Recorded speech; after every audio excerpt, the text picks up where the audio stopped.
Chapter 24 of A Lad of Mettle, Home Again. Their adventures at Ismailia formed the subject of conversation for several days between Edgar and Muriel Wilde. With her mother's consent, Muriel accepted Edgar's offer of marriage, and when the engagement became known on board, they were regarded with romantic interest by the passengers. The remainder of the voyage proved uneventful. Muriel Wilde and her mother left the steamer at Naples and proceeded overland to London, but Edgar remained on board with the team.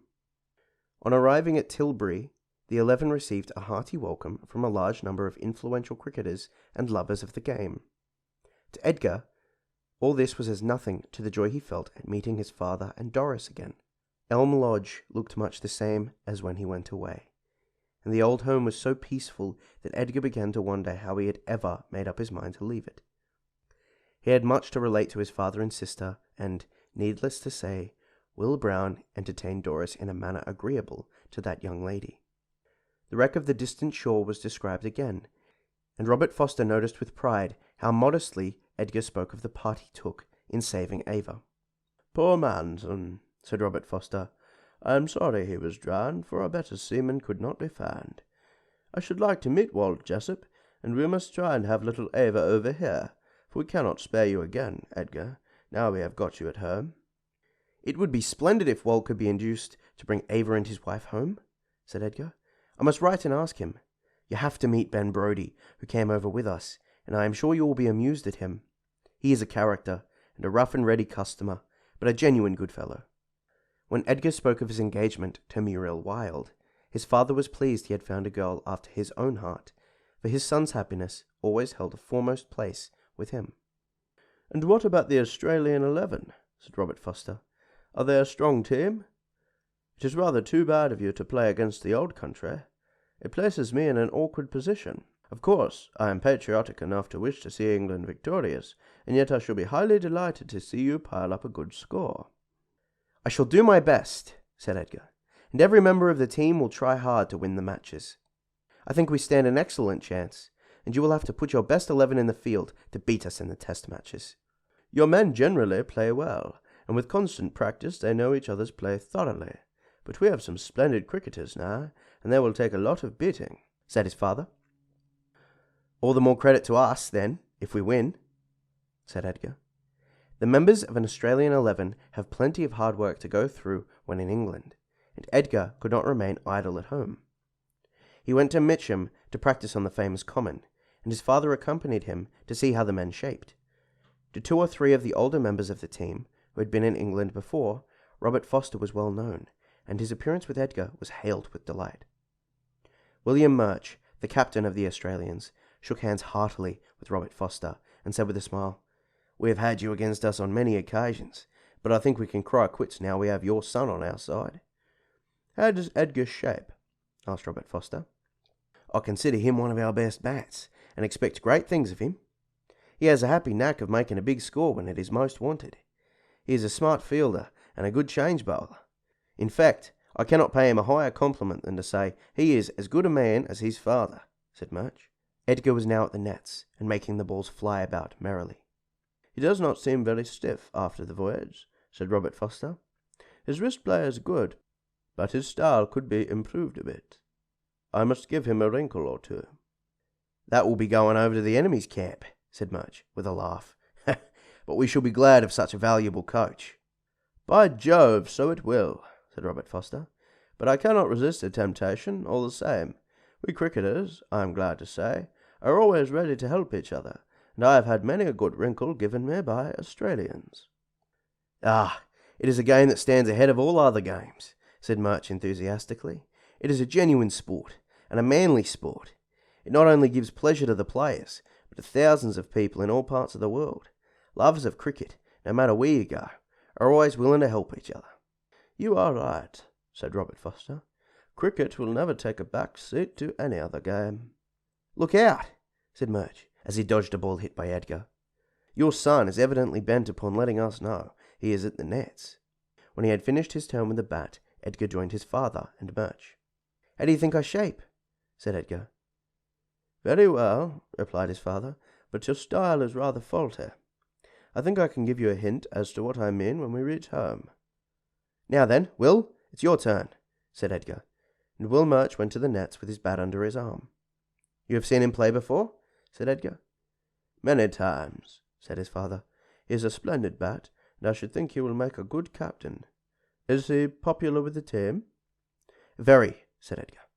"I believe every one of us thinks he is the best man that could have been selected." "That is the proper feeling to start with," said Robert Foster. "If you have no confidence in your captain, defeat is almost certain." When Robert Foster had seen the Australians at practice on several occasions, he came to the conclusion it was the strongest team that had yet come to England. "The test matches will be a treat," he said. "If honours are divided in the first 2 matches, what tremendous excitement there will be over the final." "Which I hope we shall win," said Edgar. Doris Foster was quite as interested as her father in the probable result of the tour. Although Will Brown had not returned from Australia with enough wealth to warrant him in setting up an establishment of his own, Doris thought she would not be risking much in accepting him as her lover. With Robert Foster's sanction, they became engaged, and the family circle at Elm Lodge increased. Ben Brodie came to Elm Lodge and soon made himself at home. Robert Foster discovered that men of Brodie's stamp are to be trusted, and although he might have been out of place amidst the sham and humbug of a society drawing-room, Ben Brodie was in his element at Elm Lodge. His quaint remarks caused roars of laughter, and he drew some amusing pictures of station life in which Edgar and Will Brown were conspicuous figures. "I'll tell you what it is," he said to Edgar one day as they sat on the lawn enjoying the fragrant weed. "This beats Yander Hollow. What a tramp your dad is. Talk about colonial hospitality. It is a mere trifle to the way in which I have been treated here. I have lived on the fat of the land, while those poor beggars at Yander have been stifling their ill feelings with the usual mutton. Then there's your sister, but she ought to have a whole vocabulary to herself and not be mixed up with such matters. Will Brown's a lucky fella, and so for the matter of that are you. Girls like Miss Muriel Wild are not found every day. I wonder if you will ever return to Australia." "That remains to be seen," said Edgar. "After the tour will be time enough to think about that."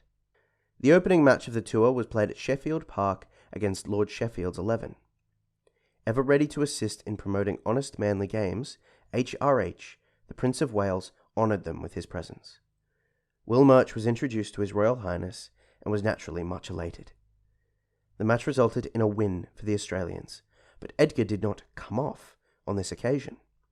As the weeks rolled by and the tour progressed, it was easy to see the Australian 11 was a fine team. So far they had only been twice beaten, once by an MCC 11 and in the first match against England.